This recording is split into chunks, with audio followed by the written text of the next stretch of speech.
sejahtera bagi kita semuanya. Bertemu lagi di studio podcast KEPS, Gema Edukasi Pelajar Spetusa.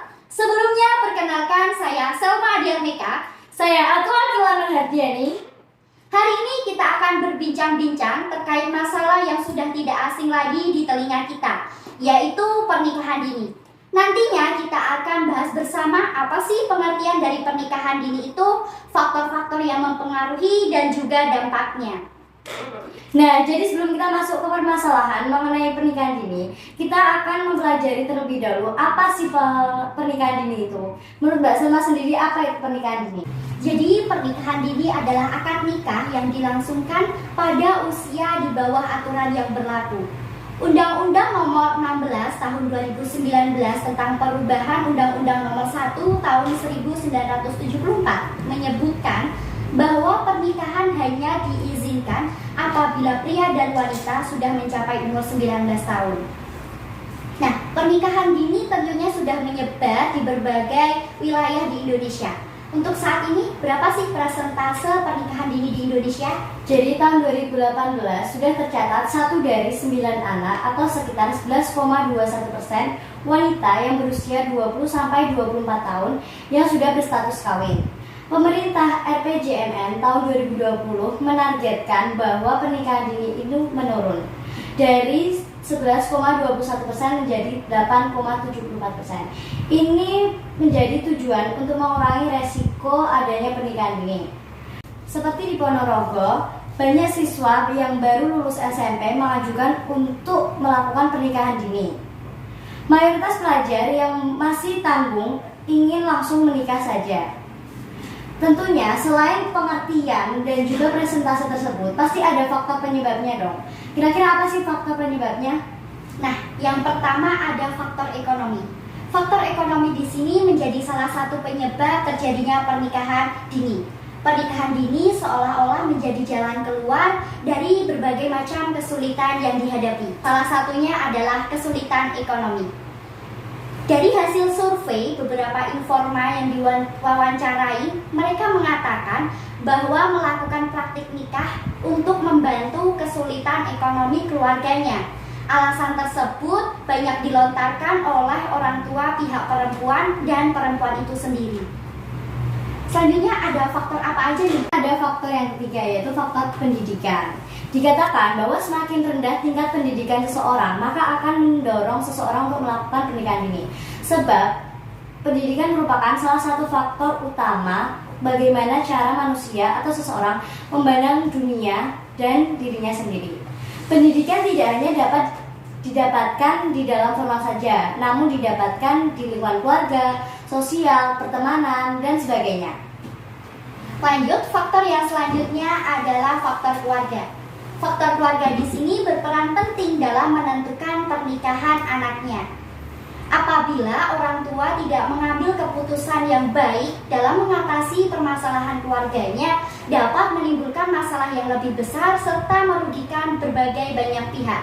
Misalnya nih, seorang anak mengalami pemerkosaan, lalu orang tua tersebut berkeputusan untuk menikahkan anaknya dengan pelaku pemerkosa atau dengan orang lain yang menyanggupi menikah.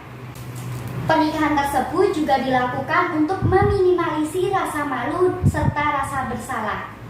Nah, dari keputusan itu tadi menimbulkan peluang masalah yang lebih besar. Salah satunya adalah kekerasan dalam rumah tangga dan juga dapat menimbulkan kerusakan kesehatan mental. Jadi ada faktor yang keempat, yaitu faktor adat dan istiadat.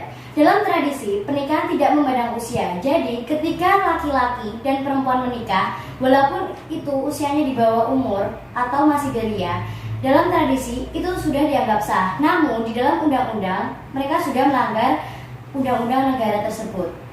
Ada beberapa yang melatar belakangi adanya pernikahan melalui adat istiadat. Adanya anggapan kaum perempuan lebih banyak dari kaum laki-laki, serta perasaan hutang budi. Variatif memang jika berbicara mengenai adat istiadat, karena di setiap adat memiliki aturannya tersendiri. Selanjutnya, siapa sangka bahwa media massa menimbulkan munculnya pernikahan dini. Media massa memiliki peran penting dalam mengubah dan membentuk perspektif masyarakat luas, terlebih pada zaman modern saat ini. Mereka dengan mudah dapat mengakses informasi dan menyaksikan video yang beredar. Salah satunya adalah pornografi. Nah, disinilah peran penting orang tua dan pihak-pihak yang berkepentingan untuk mendidik dan membimbing mereka. Nah, dari faktor-faktor yang tadi tentunya ada dong dampak dari pernikahan dini itu. Nah, Mbak Atwa, apa sih dampak dari pernikahan tadi? Yang pertama ada dampak terhadap kesehatan jasmani. Jadi, kondisi rahim yang masih terlalu dini akan menyebabkan kandungan menjadi lemah dan sel telur yang belum sempurna dapat mengakibatkan kelahiran secara prematur dan kemungkinan bisa menyebabkan cacat. Dampak selanjutnya adalah dampak terhadap psikologis. Masa remaja seperti kita ini adalah masa transisi di mana ditandai dengan adanya gejolak emosi yang tidak stabil. Nah, kondisi jiwa yang tidak stabil ini berpengaruh pada hubungan suami istri. Tentunya akan mengakibatkan konflik yang menyebabkan perceraian jika masing-masing individu tidak dapat mengendalikan diri. Dampak yang ketiga adalah dampak terhadap perkembangan anak. Dari emosi yang tidak stabil akan berpengaruh pada pola asuh orang tua kepada anaknya. Padahal pada perkembangan masa ini membutuhkan lingkungan yang nyaman, harmonis, serta stabil, sehingga anak akan merasa nyaman dan berkembang secara optimal. Dampak yang terakhir adalah dampak terhadap sikap masyarakat. Memutuskan untuk menikah berarti sudah siap mengalami perubahan dari segi sosial, karena sudah adanya perubahan kewajiban dari seorang istri atau suami dan seorang ibu atau ayah. Hal ini jelas memiliki beban dan tanggung jawab yang tidak ringan dalam masyarakat. Nah, itu tadi adalah perbincangan kita terkait pernikahan dini. Fungsi dan peran keluarga harus lebih ditingkatkan lagi karena dapat memberikan kontribusi positif dalam rangka mengurangi pernikahan dini di Indonesia. Nah, dari perbincangan tadi, menurut Mbak Atwa, apa sih upaya yang dilakukan dalam rangka mengurangi pernikahan dini di Indonesia?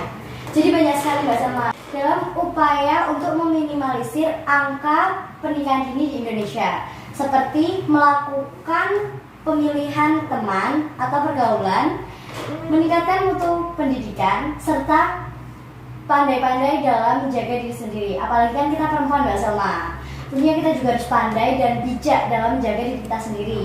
Itu kan pendapat saya. Lalu bagaimana pendapat Mbak Salma sendiri? Nah, menurut opini saya, dalam rangka mengurangi jumlah pernikahan dini di Indonesia, tentunya kita harus meningkatkan kualitas pendidikan di Indonesia.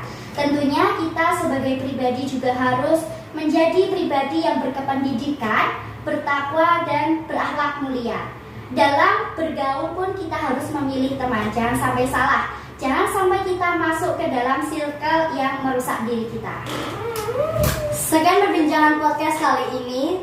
Kami ucapkan terima kasih. Semoga bermanfaat. Saya Atwa Kilana Hadiani. Saya Salma Adiatmika, pamit undur diri. Wassalamualaikum warahmatullahi wabarakatuh.